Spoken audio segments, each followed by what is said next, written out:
Good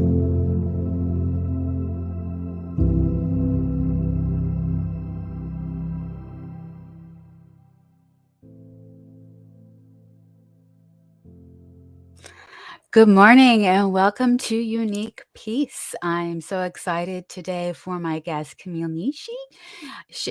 Niche, and she is an investor relations individual. She and I met through Luchclub back during the pandemic, and we were doing virtual networking. And she is such a lovely soul and has introduced me to a couple of people who have helped on the journey to peace through helping others. So, and I want you to welcome Camille. Good morning. Good morning, Janice. It's so great to be here. It's so great to see you again. I feel like we've It's done been a while. communication, but it's been a while, right? It's been a while. So, great to be here. How are you this morning on this lovely rainy morning in New York? I'm well. It's like, what are the lessons that the rain teaches us, right?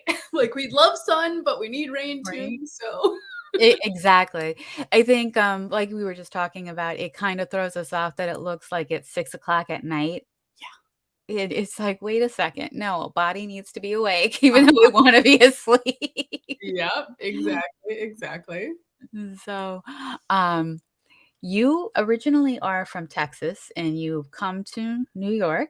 Exactly. I came to New York from Texas, but not originally from there. Oh, okay. So we'll talk about that We'll talk about story. Yes.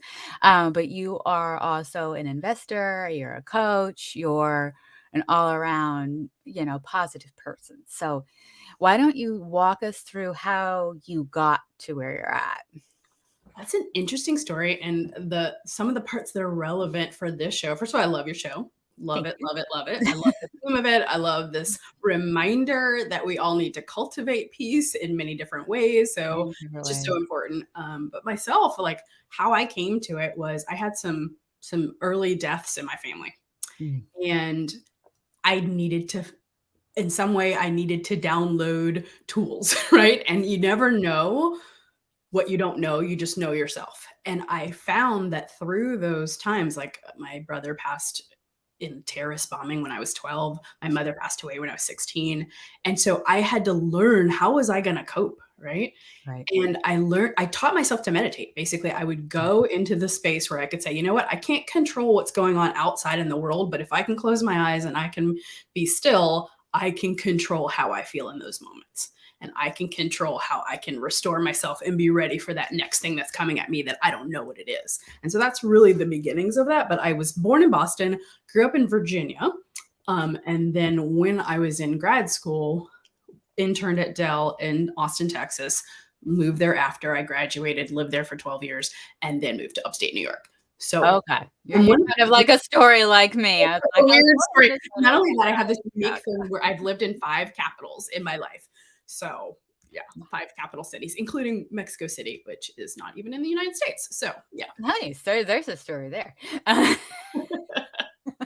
kind of how so when I've had my own journey, right, just to help myself be whole and okay, I didn't know until I was in college that what I had taught myself to do was meditate, because, pre-internet, if you don't have the books and the materials at your disposal, you just don't know. And I read a book by John Kabat-Zinn, and I thought, oh, okay, so that's what I've been doing. So what I've been doing this whole time, I just didn't know. So yeah, and then that set me off on a whole exploration of how do I do that for myself? What tools do I help others with? And ultimately, my version of, what I do in the world, how I serve, right, has evolved, over time. So yeah. Beautiful. I love that. So I have a new question, in addition to the ones that I like to ask, is before we get started on what brings you peace, how do you define peace? How do you define peace for yourself? I define it as whatever your state of equilibrium is. And my company is actually called Instant Equilibrium. And the whole concept of that is there's a level of equilibrium that all of us need and desire.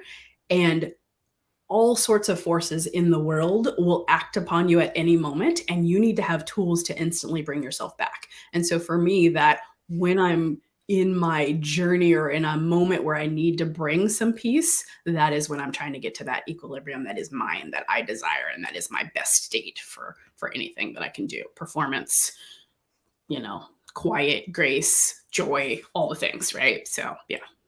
Beautiful. So, as you're searching for that equilibrium, that was a weird sound. Okay. It sounds like As a scraping kind of a um, so as you're looking for that equilibrium, you defined peace is equilibrium. How do you find peace? What brings you peace? so many things. So I think that one of the fundamental things that I always try to tell people, and I had to kind of learn myself, and again, that comes from the story I already told you, was you have to be the owner of it, right? Like you can use tools, you can take in learning, you can do all those things, but at the end of the day, you have to take ownership of it. And so many things bring me peace. Meditation, breathing, laughter, nature, so many things bring me peace. Rainbows, sunrises. I mean, I like sunsets, but I really love sunrises. Sunrises. Um, so Both, there's both are equally nice. they're both equally nice, but I always say that I'm team sunrise. Hashtag team sunrise, right? So many things bring me joy, but I just honestly think that there are, and we talked a little bit about this, there's just this idea of you need to take ownership of what's going to bring you peace in any moment of the day. And I like to think of like, what is the perfect rhythm of a day that you could have or I could have to help me keep coming back to those moments? You can't stay there. We'd all love to stay there, Yes, but it's like you just absolutely. have to keep bringing yourself back. And so that's one of the things that there's so many things that bring me joy, like body work. And I mean, I could list dozens and dozens of things, but I seek them out, like I'm constantly trying to cultivate it. And, I don't know if you've ever done one of those exercises where they ask you, what are your 5 core values? And there's a lot of, yeah, overlapping in core values, but one of my core values is just joy. And I just feel like joy and equilibrium and peace are on the same kind of continuum for me. So, yeah. So, out of all the things that bring you peace and how you find peace, what do you think is your favorite? Mm, that is a hard question. Wow. That is a hard question, but honestly, I think it's just that inner time. I always used to, so I've done tons of training modalities and what have you, and I always say that Shavasana is my favorite yoga pose because I always feel like that inner world is really like my playground. So many people can be afraid of it, and they don't like to be able to sit with their thoughts or their self or whatever. But for me, that is like my playground. So anything that is some sort of meditative opportunity, yeah, is probably my favorite. Why do you think what does that teach you about peace when you're in your inner playground? That I just have control, that there are, opportunities for downloads from other entities, and the way that I can get that download the best is when I'm in that space. Some of it is within me, and some of it is a download, and the greatest connection I can have is when I'm in that space. So It's really a nice connection, definitely. mhm, mhm. So when you started meditating and you did it at a very young age, not knowing what it was, um, how did you discover that that was your peaceful place? Um I felt like I would kinda be normally, I would do it in the dark, like, as I was preparing for bed or as I was waking up, and I could just kind of I could close my eyes, and at first, it was a replaying of all these other messages, but if I was there long enough, it could just go quiet, and I could see kind of what I it's almost like the little fractals, in your mind's eye. And when I got into that zone, it was just like bliss, and time was irrelevant. I couldn't tell it was passing or not passing. It was just that state that you're in, right? And so, yeah, I'm sorry, I got a little lost in that. I'm not sure if I answered the question, but that's yeah. Now, as a mom, as a fellow mom, do you find that you encourage your children to meditate? Does I it take? well, feel like as they've gotten older, we've gotten away from it. We used to do mindfulness time. I call my whole practice daily mind gym because there's so many different modalities to it at this point in my life. But I used to do mindful breathing and daily mind gym time with them a lot when they were kind of elementary school age and younger. And so we would do our breathing time and whatever. And I have my little meditation bell to start and end the practice. And as they've gotten older, we've gotten a little bit away from it, but I feel like I need to bring it back because they're early teenagers and I feel like they really need those They tools. really need it. And so, it's communicating with teenagers is just different. It's like, wow, you're my same child, but Are we sure about that? it's so different. It really is. So I feel Really like, is. yeah, I feel like some of the other modalities are going to come in. And I actually recently talked to them and I said, I feel like we might try some walking meditations or we might try some, like, just try some different modalities because I feel like they think it's only just sitting still. And I'm like, no, it's not only Not just sitting really. still. If you recall, like we used to go through this all the time about what could be in mindfulness activity. And so, yeah, I feel like it's time to kind of bring those back, but it's obviously going to look a little different. Right. And as someone who's got a full-on teenager, if it's coming from you, they're of course gonna, Huh? mom's crazy. Yeah. Mom's crazy. And my son will look at me and he knows he says early on in his life, it's like, this is what you did. Now it's like, it's crazy, but it helps. So it's kind of like, yes, I want Reiki, but I don't. So I had to learn how to speak my son.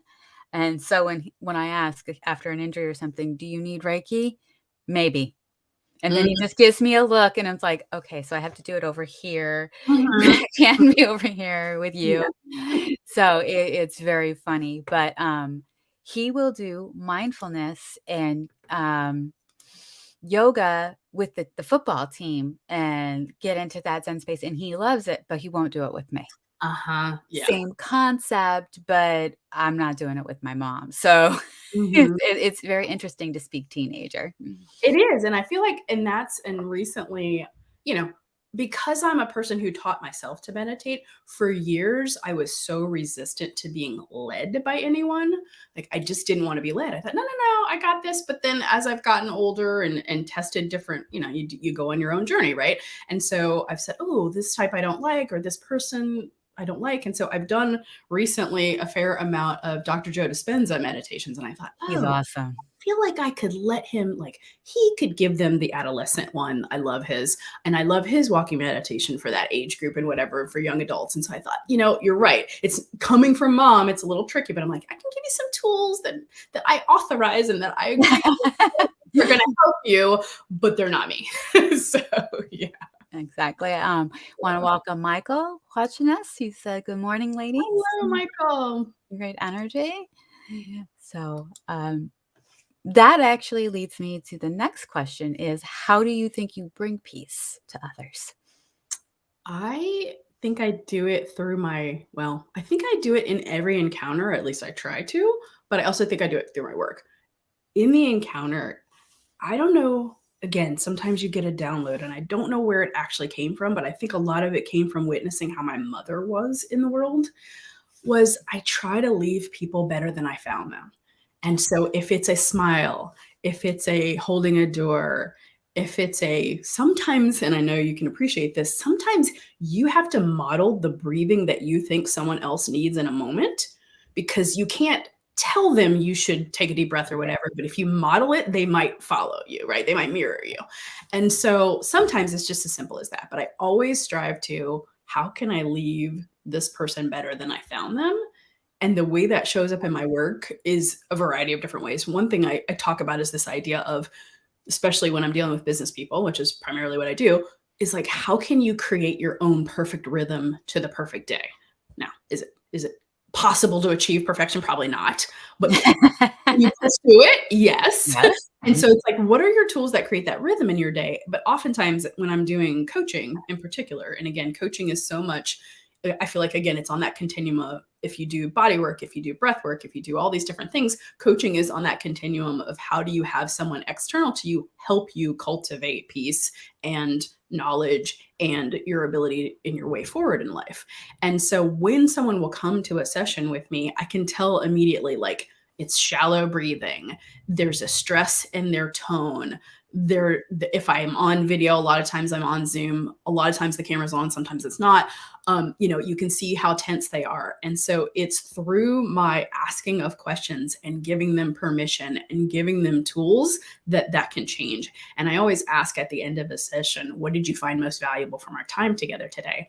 And I'm always encouraged to see that I've provided value, but also interested by what was the thing. Sometimes it's a tactic. Sometimes it's the fact that we talked about sleep and there's now tools for, sleep hygiene, sleep improvement, whatever that looks like.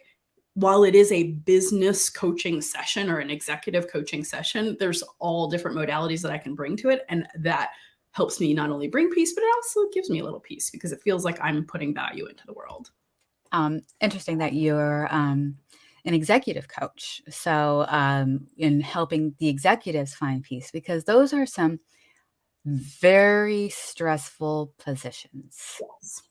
It's a lot of responsibility. A lot seems to be on the line, and a lot of it they can't control. Yeah. So when you're coaching people at that level, so it's a business, but you bring in that personal because we are a whole person. Yes. Now, do you find your clients respond to the whole person, or do they come in like, I just want the business coaching, and then you kind of help them discover, no, we need it all, or you're not going to succeed in business? I am actually, at least the clients I've had to date, am honestly pleasantly surprised that when I bring up those other things, they are open to it. I've Yeah. never experienced someone being completely closed off to it, because I do kind of remind them that we have to bring our best self to, at the end of the day, it's decision making. Executives make thousands and thousands of decisions. And Yep. if you cannot be the best version of yourself to make those decisions, that's when problems and error and risk and failures of certain sorts will come in, right? And so I haven't yet had anyone who is completely closed off to it, but it is interesting to see that sometimes in the beginning when we start to go there, you'll see that, oh, but she's going to ask me about whatever. But ultimately, it Maybe all work-life balance. right, exactly. Ultimately, it always ends up well. And they're also very excited to tell me when I see them again, oh, okay, here's what I've done, and this meant so much to me, or here's what I've done to, improve my sleep, or to take care of myself, or to give myself a boundary, or whatever that looks like, enforce a boundary. So yeah, it hasn't been a situation where I've had someone wholesale not want to go there, but it is a nice, like we said, we're whole beings, and you need to have that holistic approach to whatever it is you're doing. Yeah, and on that similar kind of vein, when you're coaching people and it's the whole work-life balance sort of avenue, they're responding. Do you find that when you see them time and time again, there's more and more improvement in how they respond to it?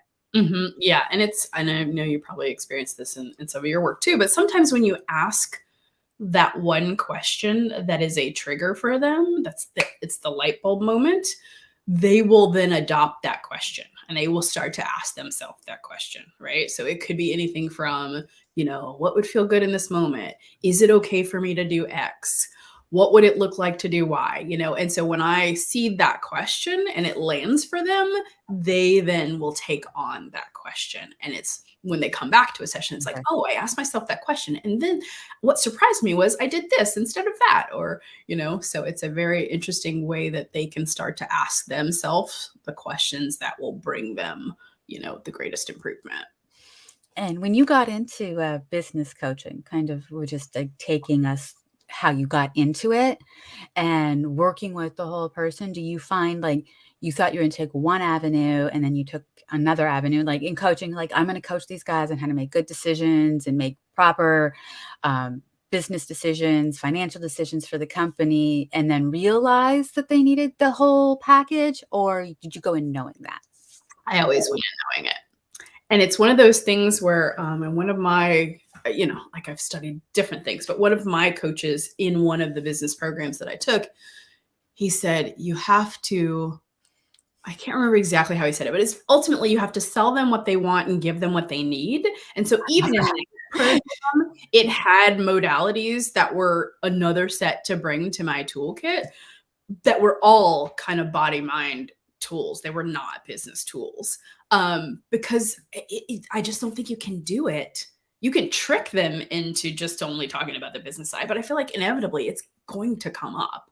And so, yeah, I always knew going in. And actually, when I started my business journey, I started in this sleep stress management lane and then brought the business back in because I was then out of my corporate job and I didn't have to worry about conflict of interest and that sort of stuff. So, but I always knew that it was going to be the whole package.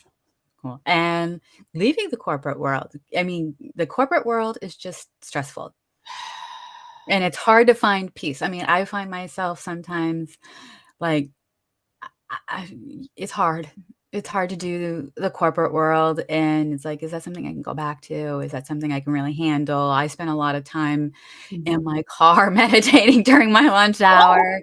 I would go to my car. And again, this is like Austin, Texas. So like summertime, hot, right? And I would have my little, the visor thing that protects you from heating up the seats and everything. And I'd be in there and I'm like, I don't even care that it's hot in here. I just need a moment. I just need a few minutes of meditation. I need to breathe, And so, but like I said, I feel like, and again, this is actually where it came from. When I started, it was, I would be in the corporate world and I would see these people kind of burning the candle from both ends, constantly stressed, poor relationships, all that stuff. And I thought, I know something that they don't. I value my sleep. I do my meditation. I have a long relationship with my husband. Like he and I have been together for, God, what is it?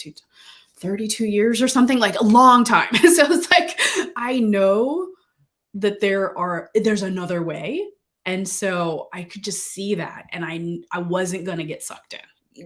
Did I have moments of high stress? Yes. But did I always kind of go and replenish myself? Also, yes. So it is difficult. I agree. But I think there's so much importance and development and innovation. Like in my mind, part of what I am doing is helping them with the tools to deliver innovation that the world needs. Like at the end of the day, one of my favorite engagements is I work with a biotech company and I coach their executives, and they have a huge and important mission around manufacturing individual cell therapy at scale. So like, how can you use your own cells and manufacture them in a way that will bring health back to you? And their first use case is leukemia. And it is my absolute mission that I have to make sure that they are leaders who can deliver on that mission. And so if my piece of it is helping them with their executive skill set, but then they get to go deliver healing for patients with leukemia, then that is something I'm signed up. Absolutely. Healing is and peace and in recentering, it does bring healing because we do know that the body can regenerate itself, but you have to be in that state. Yeah, exactly. Yeah. And there's always, I'm not a big pharma person. I mean, I believe medicine has its place, but I'm not to go there first. Even my son, he's like, he only takes like Motrin. He's a wrestler. He's a football player. He's a lacrosse player, come home to look at my ankle. And it's like, can you see myself the other day? I'm like, oh. It's like, there was one time he sent me a picture and it was swollen. And I'm like, he goes, don't worry, Mom, I can put weight on it. And I'm like, okay, because that's always my first question. Like, do I have to go get this X-ray? Right. Are we going to urgent care? What does this look like? But no, I'm the same. I do. There's important. Medicine is important, but my kids know. They're like, Mom, do you have an essential oil for this? This is what's going on. Or what do you think I should do with? And I had to constantly, you're fighting those messages. I'm like, guess what? If you have a fever, the first thing that we're not going to do is suppress the fever. Like it's just, Well, my son had a fever of almost 105, so we had to do you something. have to take some measures, but it's not that first reaction. It's No, like, it's not here our it first goes. reaction. Let's monitor it. Are we in the lane where we can let your body do what it needs to do, or are we in the lane where we need to give you some relief? Like Well, yes, I've left that kinda to my son as well because he's had fevers of, like, 103.5, we got up to 104. Once we got up to 104.5, I was like, "We gotta go to the emergency room," because cold showers and yeah, Tylenol were not working. not working. Yeah, There yeah, was something else going on, and we didn't want it to become yeah, a life or death absolutely, thing. absolutely. Yeah, But, like, when he's got 103, his friends are my own colleague, my fellow parents are like, "Oh, that's high," and I'm like, "He took some Tylenol, okay, he took a shower."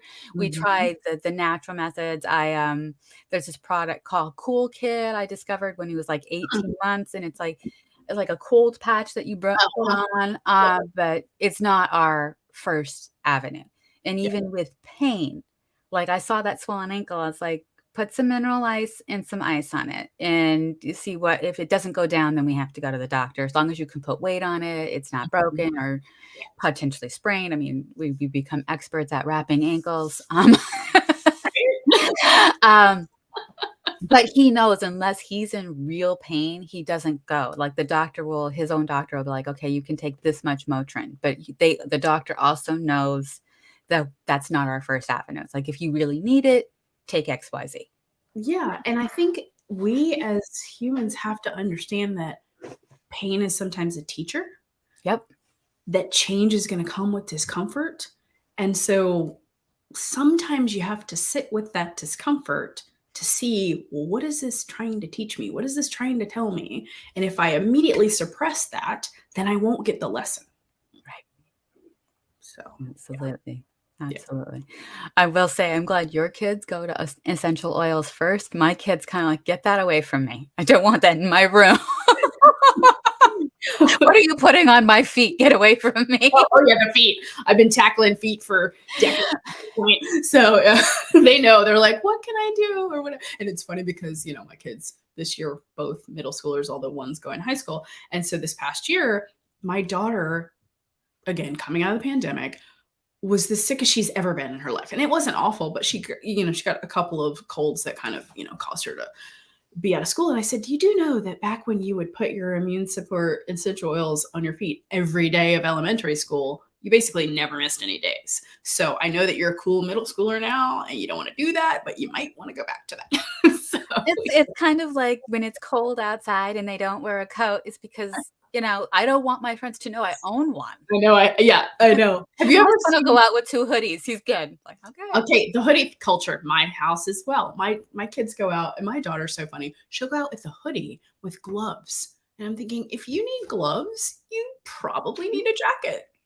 Nope, mom. Throwing that Nope, out. Yep. nope, nope, nope. So yeah, it was an And interesting age ha group. I grew up in Colorado, so, there was one time down here on Long Island where it was cold, but you knew it was gonna be hot, so I dressed my son as a Coloridian. It's like, "Here's your hoodie, put on your shorts, let's go." It's like, I don't know what the weather's gonna do, but I got you covered in sun Prepared and for stuff. everything. If it drizzles, you've got a hood. Hoodie. You're good. It turns out cold, half of you is gonna be warm. Yeah. If you keep your neck warm, that That's is a warming sensation for a lot of your body. So right, and so it's like going back to the peace, it's like, okay, we gotta help the kids find ways to find their own peace, find their own. Yes. Yes. and that's, as you're discovering and as I'm in the throes of it, they're at that difficult age of, now I've gotta find others to help me on board here. Mhm. So when I found out the football team and even the wrestling team, they bring in a yoga instructor and they do yoga and, in that mindfulness moment, and it's like, "I can do that with you." It's like, "Get away from me." Uh-huh. Okay. Yeah. Well, I'll Oh, let the yeah. kids I've handle heard, it. "Oh, Mom, we had a mindfulness lesson today." Da, da, da. I thought, "Oh, great." You could do that at home. So, but yeah. Yeah. Well, it's also like certain school districts, we've all heard these stories, and kids would get detention, and that's more of a, punishment, but Mhm. certain districts are flipping the switch and bringing in the mindfulness, and you have more kids going in for detention so that they can do mindfulness. Kinda have a reset. Yep. And I think that that's awesome too, where now it's being brought in not as part of the detention, but more of a, "Okay, let's recenter kids. Let's Mhm. do this." And I'm hearing more and more, it's becoming part of gym class. Like, I love it. once a quarter, Mhm. it's becoming part of gym class, and I'm like, Mhm. "That's great. Yep. That's great."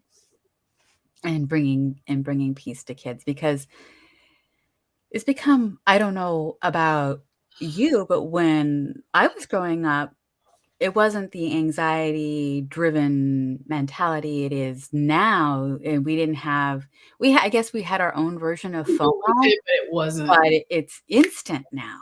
Yeah. Yeah. It's instant, and it's trying to bring the kids back into, "You don't have to be like that. You don't have to do that. You're not missing anything," or, "That's staged." Helping kids realize what's staged and what's not Mhm. is Yeah. key. So, helping them find ways to cope, and it's like and some sort of positive affirmation that can be said throughout the day, just little tactics. Mhm. Do you find that especially with girls? Oh, yeah. You Yeah. finding yourself helping your daughter with some sort of positive affirmation, whether she uses it or not, you know? It is, yes, and they know that because I had them do this when they were in elementary. They wrote down 10 affirmations in their own handwriting. We laminated it, and then we suctioned it to the mirror. So every morning when they're brushing their teeth or whatever, it's like, "Here's your list." You can either say it out loud, you can read it, whatever. And so I feel like that is just so important because you just need those, moments. And I feel like I have other tools that I use, and again, because, literally just yesterday, my 14-year-old got his first phone. Like, I just was that parent was like, "You're not having a phone until my husband and I, until you're going into ninth grade. Like, you don't." Okay, so you waited longer. I was like middle school, and then I make him have Life 360, so we know. I Sorry. Yeah, so yesterday I was, like, locking down all the things, and yeah, Mhm. so we have screen time boundaries. We had it before that he got his phone, obviously, like, on their computers, but I just feel like they need to know that that external validation is not, and we all are succumbing to it because as humans, but they just need to know that there's a balance there and that you don't have to listen to those voices. So yeah, we pushed off a long time on the device because I just didn't want to have all of that judgment and what was, peer pressure and whatever, which we all experienced in person at our age Yeah, is yeah. coming in so many modalities, and so yeah, it is. It's like and we have conversations around, well, what do you think um, are good elements of a friend? Like, what are the characteristics of a good friend? Or, what do you like most about someone's character? Because I just feel like they have to constantly be asking themselves those questions so that when they see it, they don't get sucked in. Right, You know? and friends are a big thing. Yeah. Friends, they have more influence than we do, and, I find myself having similar conversations with my son, and it's, like, he's been complaining. I'm just gonna flat out say he's been complaining about how his friends don't do anything, and it's like they're always on their computer playing Roblox or what have you, and, like, the only time they, like, get any sports activity or outside activity is if their parents, like, really unless they really wanna do it, and my son really wants to do it. He wants to be active, and he's, like, discovered outside. And I'm like, I will say to him that I don't necessarily think his friends are good friends, but I can't choose his friends for him. And I'm like, "Is you gotta evaluate, are these good Mhm. friends?" Yeah. And he even said that him and one other kid are considering leaving their current friend group, and I mean, these are kids from, like, kindergarten, and Mhm. they're, like, now gonna be juniors in high school, leaving their friend group because their current friend group that they've had for so long is boring, they don't wanna do anything, they're not he doesn't think they're fun, and so having him discover that on his own is great. Mhm. Um, and then also kind of like finding ways to when we were growing up, like you said, we didn't have our phones or devices, overcoming boredom. Yep. Overcoming boredom. It's like, if you are bored, you've gotta do something about it. That's Yeah, all. you own that. You have to own that. We Gen Xers, we had to learn how to be We creative. learned how to do, I mean, yeah. And I used to always be kind of, even when I was a kid, I realized this. Like my parents would say, "Oh, go to your room." Like it was some punishment. I'm thinking, I can entertain myself in there. That is not a punishment. I mean, yeah, the TV's out here and my siblings are out here, but if I get sent to my room, trust me, I will find something to do. Yeah, you're forced to do something. Right. Yeah, but Right. it's true, and I feel like I have a similar thing with my son around the whole character and how you're evaluated. Because again, if you're noticing that you don't feel good in yourself when you're around humans you used to spend a lot of time with, you have to evaluate that. And I had a conversation with my son about it. I said, you know what, friendships are like seasons. Sometimes the season is really short. Sometimes it's a long time, but it has a natural end. And sometimes there are friends that you just have your whole life, and you have to decide where any of those people fit. And, we have a similar thing where it's friend group. Some of his new friends, a long friend he had doesn't like the new, I mean, it's just, yeah, doesn't like something. There's Well, unfortunately, that's just stuff that they have to work through, but it's hard, because it's hard for you to see them go through it, and you but can't do anything. you can't do anything, and you have to give them tools and give advice if they want it, and what have you. But yeah, it's part of that. They have to learn. But it's similar to what happened when we taught them to sleep, right? It's that they had to learn to self-soothe. They had to know that mom was not, or dad was not, the one soothing them to sleep. They had to learn to do that. And so it's kind of the same thing now. It's like, what is that social resilience that you're going to build? What is that going to look like? How many times are you going to have to trip? And it's like, Before. Right, and then it's finding peace with your decision. Yep. And that's really hard. Let's face it, it was even hard for us as Oh teenagers. yeah. Oh yeah. But it's coming to peace with that decision, and being able to walk away knowing, okay, this isn't good for me, and I'm going to be okay. And it's yeah. Now, in your relationships, like with not your clients and outside of your children, but like with your family and your significant other, do you find like that sometimes the family dynamic is, tricky because, Uncle Sue or Uncle Sue, Aunt Sue is mad at Uncle Bob, and somehow you got to go to a barbecue and survive this. Mhm. Or you and your husband are fighting. This happened to my parents a lot. They'd be fighting, and then they were in the same car and going to said event. It's like, how's this gonna work? So how do you find peace in that and trying to navigate that? Because that can be, it's tricky. Yeah, it is tricky. I feel, well, a couple of things. One, and then my husband, I just found the right person. Like I found him early. I'm lucky that I found him early, but we always, when we got together, we had, you come in and you come with your own experiences and your lived experiences. And there's certain things that you just want to distance yourself from. And so very early on in our relationship, we said, you know what, we have a no drama policy. Like in our space and in our sphere, we don't have drama. And so if the family units on either side are trying to bring drama, it stops kind of at a point, right? We keep our arm's length from that. And so it was hilarious because we were together, gosh, how long were we together before we had kids? A long time. Almost a couple of decades, I think. But anyway, the point is, we had been together a long time before we had kids. And so I said, you know what? I'm pregnant with my son. And I thought, man, we have said for years we have this no drama policy. We should probably formalize that because we're about to introduce another human here. So I draw up the no drama policy. Not kidding. I could show you a picture. I believe you. And I put a little space for signatures, and I put a space for the child. And the day that both of our children, first my son, then my daughter, came home from the hospital, ink stamped their footprints on the policy and framed it. And they both have a copy in their room. I'm not even kidding. And so it's like, we keep that at arm's length. So I just can't let that, it's like if a family member has an issue or whatever, it's like, I'm aware of it, but I don't get sucked in. And, families are complex. But I always tell, especially some of the people on his side of the family that I'm close to, one of them in particular recently got married and there was some family drama and whatever. And I said, you know what, at the end of the day, you have to love them in the lane that you love them in. They're not always going to agree with your choices. They're not always going to see eye to eye with politics, whatever it is. Yeah, politics will kill a But family. yeah, trust me. That's one of the major issues in this particular situation. But I said, but you can just love them in the lane that you love them in. If you love them in the how kind they were as a child, or how they make you laugh about whatever, or this one thing that you have in common, you can leave the rest of it and not engage. Just don't even engage in the rest. Just love them in the lane that you love them in.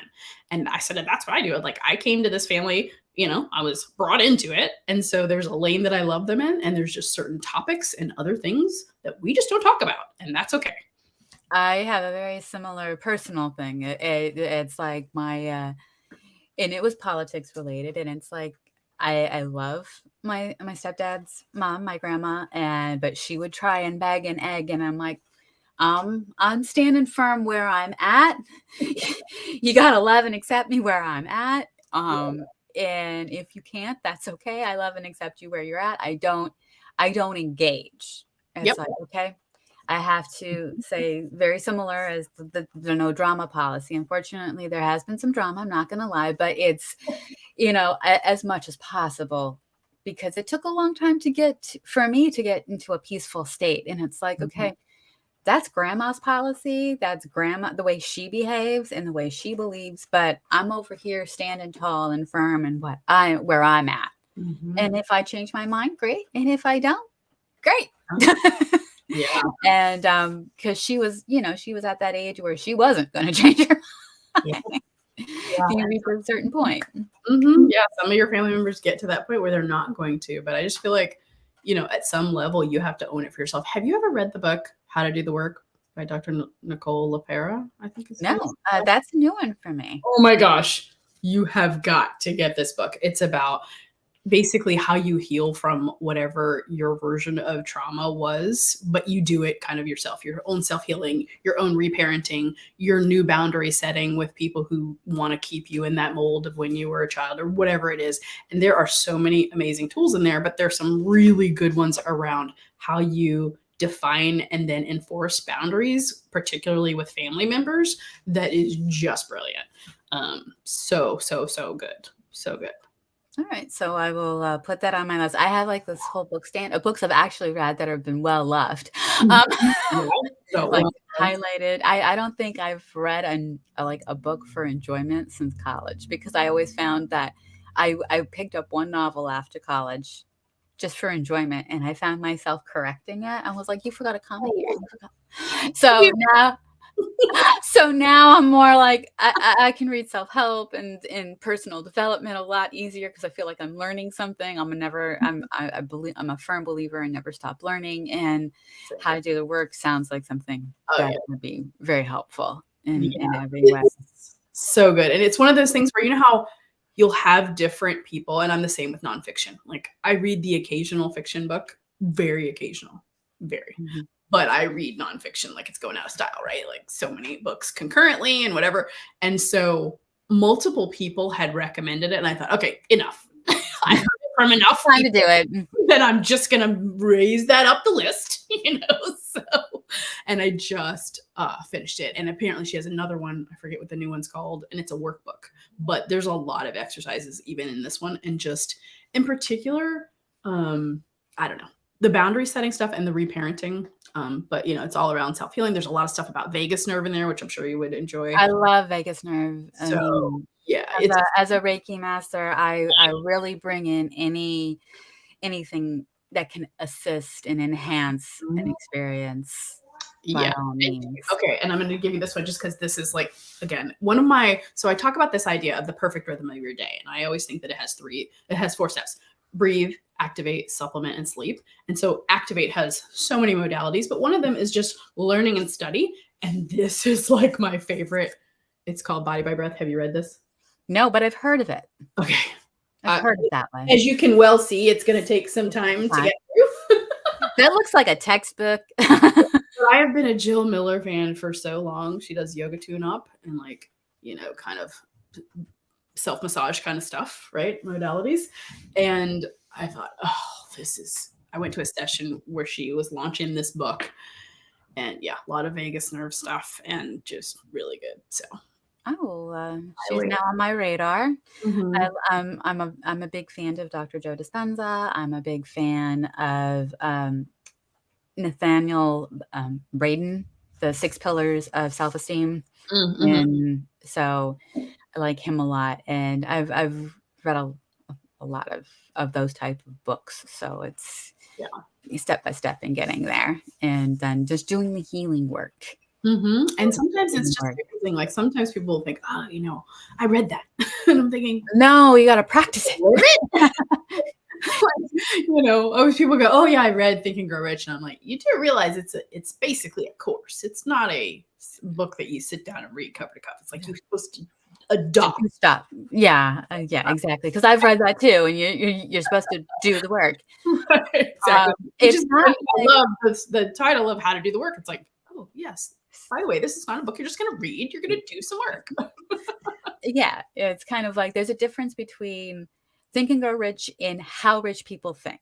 How Rich People Think is more of a reading book Uh-huh, and kind yes, of a exactly. concept book, Mhm. where Think and Grow Rich is, yeah, you have to do Do this. something. Yeah. It's Very like I love how people who think, "Oh, if I just sit here and meditate on what I wanna manifest," you're not gonna manifest anything if you just sit there and think. Mhm. Yeah, yes, you have to be in flow, you have to do some of the work to get what you want, and it's funny how it's because my son is like that. It's like, "I'm gonna manifest this." It's like, you have to do Do stuff. something. You have to There is an active portion to this, yeah, which again is why one of my pieces of my base, right? The rhythm of your day is activate. It's like there's so many things that you can do to activate.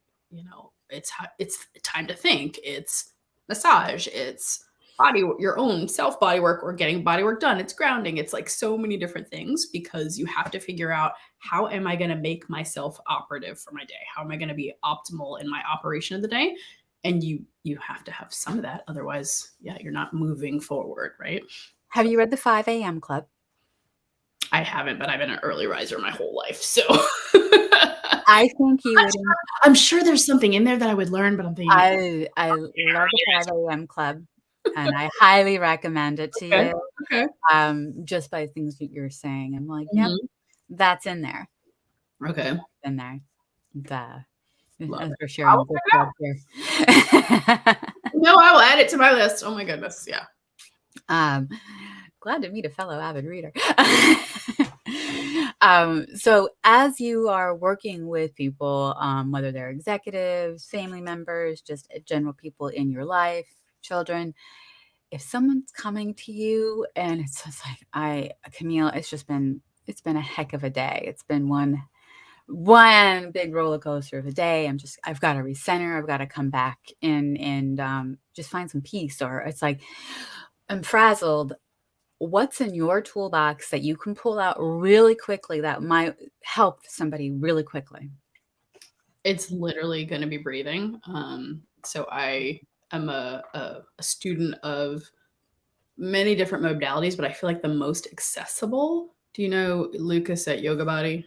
Do you know that? Um, I've not heard that, but Forget that's his last interesting. name, but he basically takes what is all the different breathing modalities and boils them down into 3 different types, and it has to do with beverages. So, coffee is like that activation breath, right? Um, Much like breath of fire. Water is good any time of the day. It's like, how do I bring myself either down if I'm too high or up if I'm too low? And then whiskey, which is how do I bring myself down and prepare for relaxation, sleep, etc. And so water, some sort of even inhale, even exhale breath is effectively what water breathing is. And that's going to be the first thing. It's like that's the fastest way in my mind to get someone in tune is either with scent, which sometimes you have to know the scent that would do that. Bring it, yeah, We don't always know it. So the absolute fastest is just water breathing technique of some sort, which is even exhales and inhales.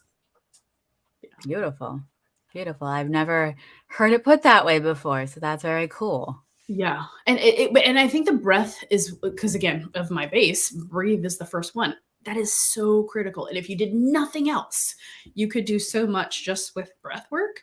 And I always tell people, people will tell you, oh, I'm going into a presentation or whatever, I need to slow down my breathing. Actually, no, you don't. You you need need to to regulate. you need to upregulate it so that you are on and you are performing at optimal level. And so, yeah, I just feel like people need to know when it is the appropriate time to have Mhm. what type of breathing. Yeah, that's going to support them the most. Beautiful. And is there anything else you want to share about your journey on in peace and finding peace? I just think that whatever your pursuit is in life, find the piece that you can come back to frequently that will complement it. It'll be so much easier if you have that tool or set of tools, and the work will be easier when you constantly revisit whatever that version of your piece is. Beautiful. Thank you, Camille, for joining us this morning. I am very grateful for you being on and sharing your story and your tips and tricks of the trade. It's absolutely a pleasure. It was so great to see you. Let's not wait for another podcast interview before we chat again, please. Definitely, definitely. We'll be in contact before then. Well, I so appreciate it, the time with your audience, and I hope that Thank something I you. said was serving of them and that I can leave them a little better. Beautiful. And Hello. Hi. That was awesome. Thank you. Oh, I'm going to put Camila in the green room, and we'll talk in a minute. Thanks. So I want to thank everyone who joined us today, especially Camille. I also want to let you know that next week we'll have a special podcast, and be on the lookout for that. And then we have my good fellow student, Patricia, coming on to round out the month. So remember to like, subscribe, and get notified. If you follow me on Facebook, join my Facebook group. And I look forward to seeing all of you next week.